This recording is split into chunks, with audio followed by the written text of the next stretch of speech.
Fox 5 and Hot 97 present Street Soldiers with Lisa Evers. I'm so glad you're joining us for this episode of Street Soldiers on Trailblazing Women. We're seeing more and more women reaching positions of leadership and activism that were once off limits because of sexism and racism.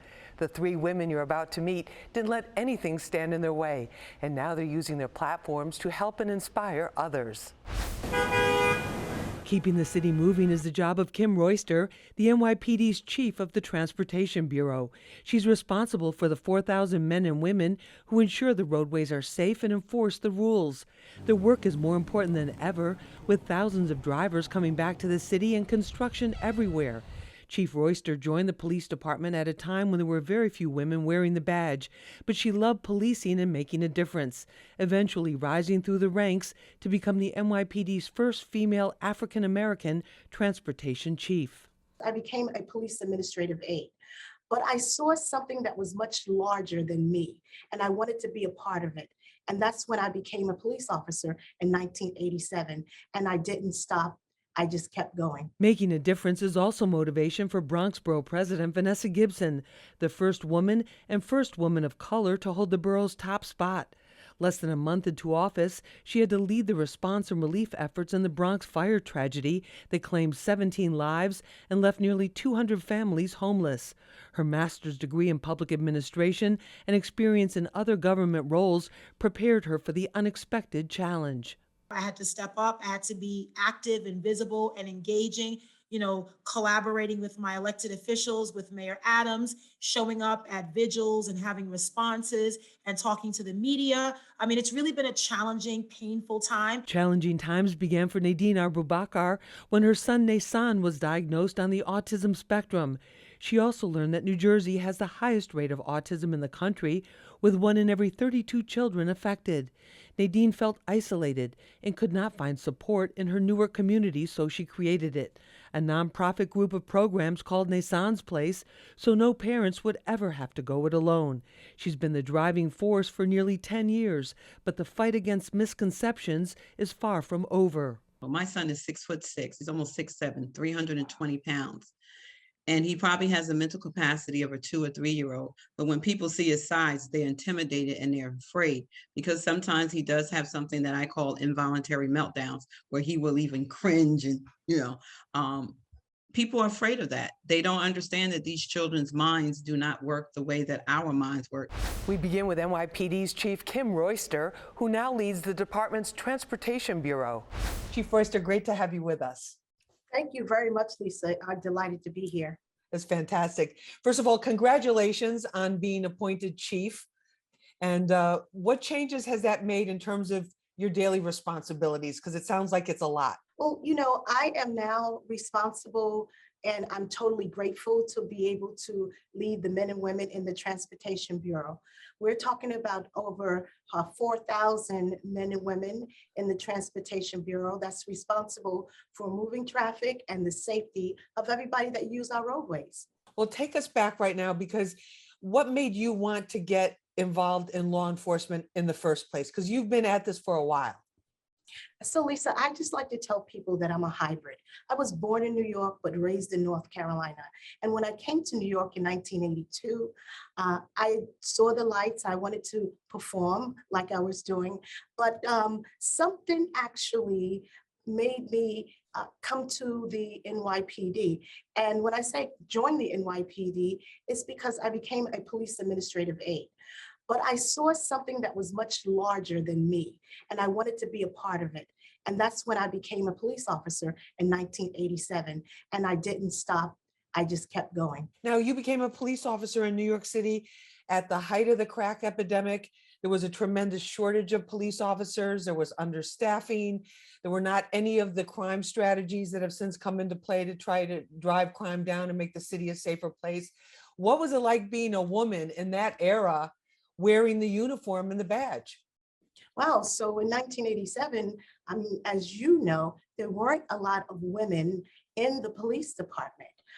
Women at that time probably didn't look at the police department as a viable job, as something that they wanted to do. And when I came into the department, I was at the 13th precinct in Gramercy Park on patrol. And in my squad was, I think, maybe one other woman. So a lot of times it was a lot of men, but it was challenging at that time because, like you said, we have something that's similarly going on now with the proliferation of gun violence. You know, crime was at its height, but there was a role and a position that we had to play to serve the people of this great city. And we hunkered down and we did it.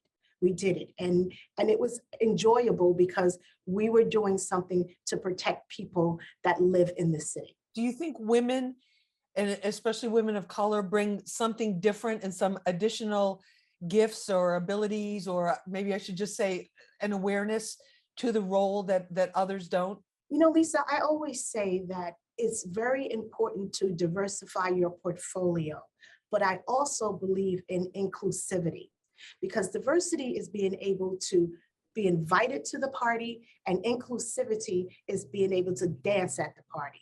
Now, I also like to say that it's always good to have diversity around the table. There are different ideas, different cultures. When I walk into my office and I have a meeting with my staff, the first thing I'll always say is that I'm not the smartest one in the room. There are some things that I don't know, and take me to school because this is a team effort. So for African-American women that are looking for the police department as a career, I would say that this is an opportunity, especially now when we're looking to change the way we do things in the police department. And one of the ways of changing the way we do things is inviting more people to the table. So the inclusivity you talk about, and then also in this era where the NYPD says it's reimagining policing and reconfiguring the roles with you know, and connections with the community, that women are playing an important role in that. We are. Listen, women, we change the game. That's what we do. That's what I'm talking about, yes. We change the game. We color outside the lines. We get it done by nature. We are strategists, right? We have our children, we have our families, we know what we want in our budget.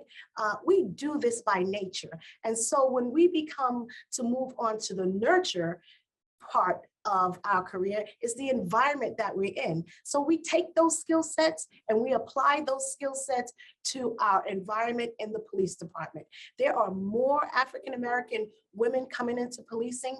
There are more African-American female chiefs in the police departments across the country. People are embracing us, and we are making sure that we have a voice at the table and we can execute our strategies and be part of making our city and our country safe.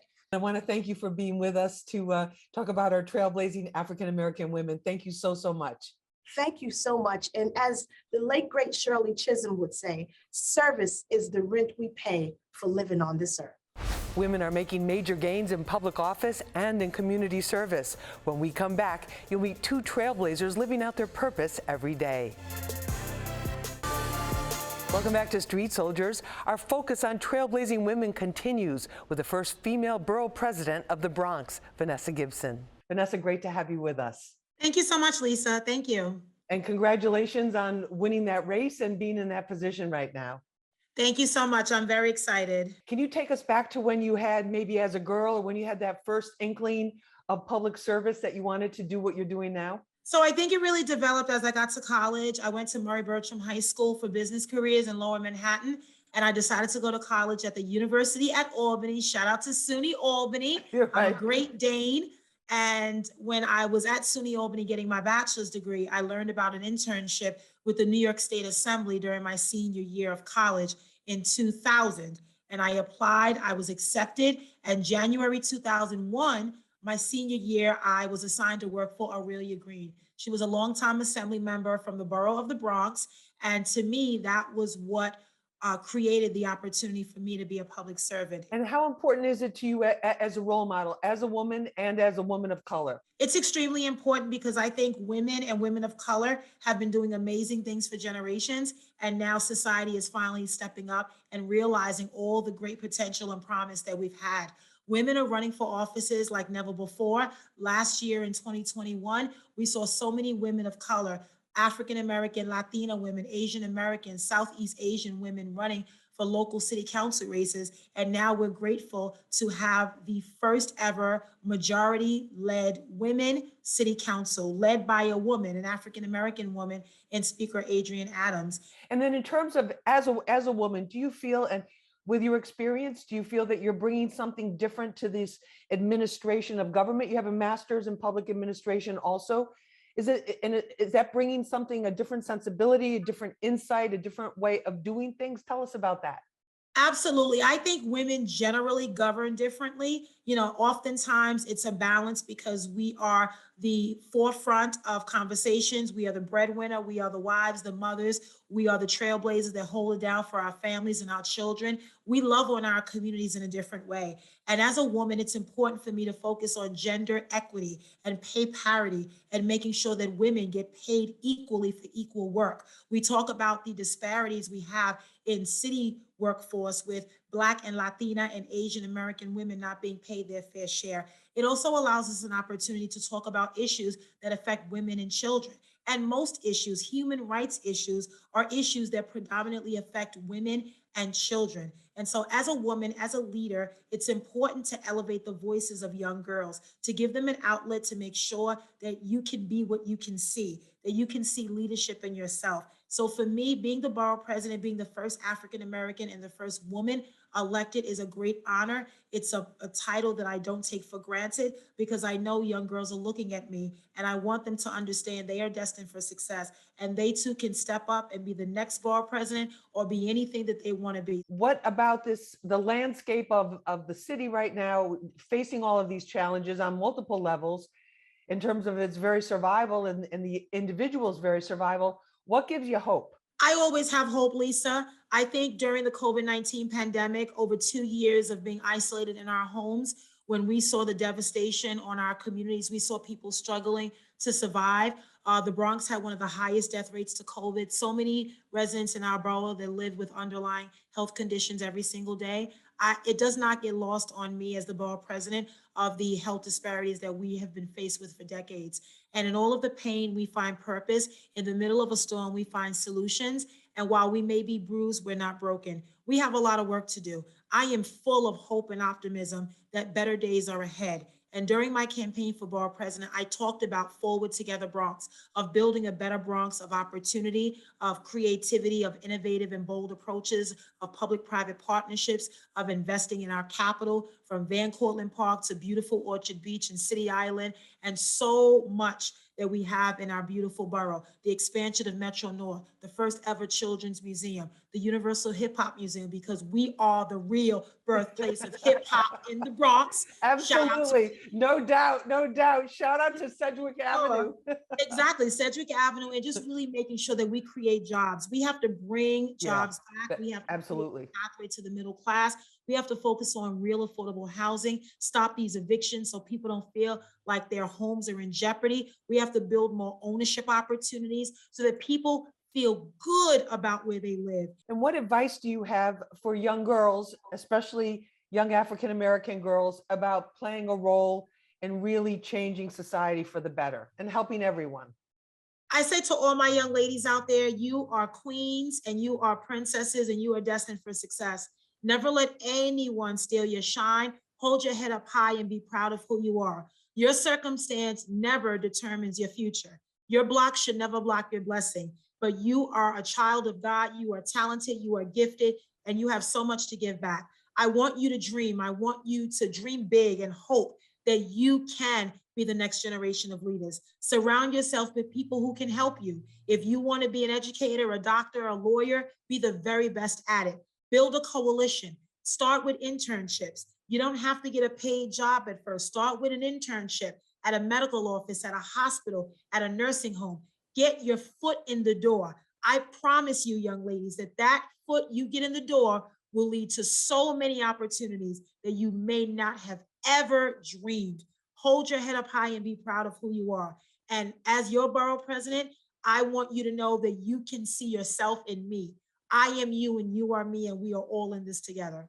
Yes, we are. Thank you so much, Bronx Borough President Vanessa Gibson. Thank you so much for spending some time with us here on Street Soldiers, our tribute to African-American women trailblazers. We appreciate it. We appreciate you and all the work that you're doing. And thank you so much. We appreciate Thank you. it. Thank you. History. We're Yes, excited. making history every single day. Thank you so Every much. day. Coming up, a mom who turned her son's personal challenge into a network of community support. Welcome back. Newark mother Nadine Arbubarkar turned her son's challenge into a mission and is changing children's lives for the better. Nadine, thank you so much for joining us. Thank you so much for having me, Lisa. We really appreciate it. First of all, explain to us, what is Nassan's Place? Nassan's Place is a 501c3 nonprofit organization that's helping to enrich and make a difference in the lives of children and families affected by autism in and around underserved inner city communities. And it's also inspired by my own son on the autism spectrum. And then when you were going through, trying to raise your son, or you're still raising him, you found that there was a shortage of services, particularly in our inner city urban areas. Tell us about that, because there were very few services for young boys like your son. Yeah, 16 years ago when we got the diagnosis, it definitely changed my life. It was a life changer. And once I got over the initial shock and the reality of having a son diagnosed on the autism spectrum, I had to do my research, because I, like so many parents who get diagnosed, don't know what autism truly means. And once I delved in and found out what it was, what was needed, because my son was nonverbal. He had behaviors that were very challenging, something that I had never seen before. So I needed to find out what type of resources I had in my community. I live in the urban inner cities, Essex County, New Jersey. And back then they didn't have a lot of resources. One thing I will tell you, New Jersey currently has the highest rate of autism in our country. 1 in every 32 children in the state of New Jersey has some form of autism. And what I also learned, that the least amount of programs were in the urban inner cities. So as I continue to try to find programs and supports, I couldn't.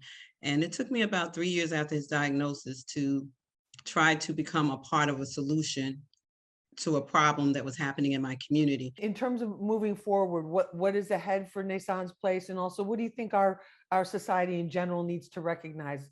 Because to me, the parents that are raising a child on the spectrum are, that's an amazing job to be a parent, number one, but also to have a special needs child is another incredible challenge. And you're dealing also with society's perceptions and that type of thing. What changes would you like to see in our society about this? The changes that I would like to see in our society is more education, more understanding, more empathy, more opportunities, more help. Grassroots organizations, and Nassan's Place is a grassroots organization. I literally started this organization in my dining room, my living room and my dining room, because I wanted to make a change. We want help. We want the same things that you want for your child. We want our children to have opportunities. We want our children to be able to play sports. We want our children to be able to have after school programs. It floored me, when I started researching and finding out, that there were no autistic swim safety programs in our community that were affordable to our children. I'm very pleased to say, due to our ask, as I might say, the city of East Orange was the first municipality in Essex County to offer an autistic swim safety program. The city of Newark followed right behind them. We're now getting things done in our community that weren't done before. And that's all parents want. We want support. We want understanding, because it is not easy. I'll tell everybody any day, it has been a journey that I never thought that I was going to be on, but it has taught me so much. And it's taught me that I can still live my life. It's important, Lisa, that parents know that we can still live. We just live differently. I had a parent recently who was going through a lot with her son, and she didn't have a lot of support. We were able to help her. We couldn't provide it, but we put her in the right direction. But I said, what do you want? What can I do for you? And she said, I would just like some ribs. Some barbecue ribs. Okay, that's doable. That was doable. And that's something that we were able to do for her. Right. Something that's a simple dinner Just Right. some me time makes a difference. That's incredible. Well, Nadine, thank you so much for making time to talk with us. We really appreciate it, and all the amazing work you're doing, for your son, and also especially for your community, and for all of the other parents that are facing similar challenges. It's fantastic. Thank you so much for being with us. Lisa, thank you so much for having me. I appreciate it. Thanks for joining us for this episode of Street Soldiers on Trailblazing Women. You can watch it again and share it on our Fox 5 NY YouTube page. Remember, use your mind, it's your best weapon. I'm Lisa Evers. Let's push for peace, love, and justice for all.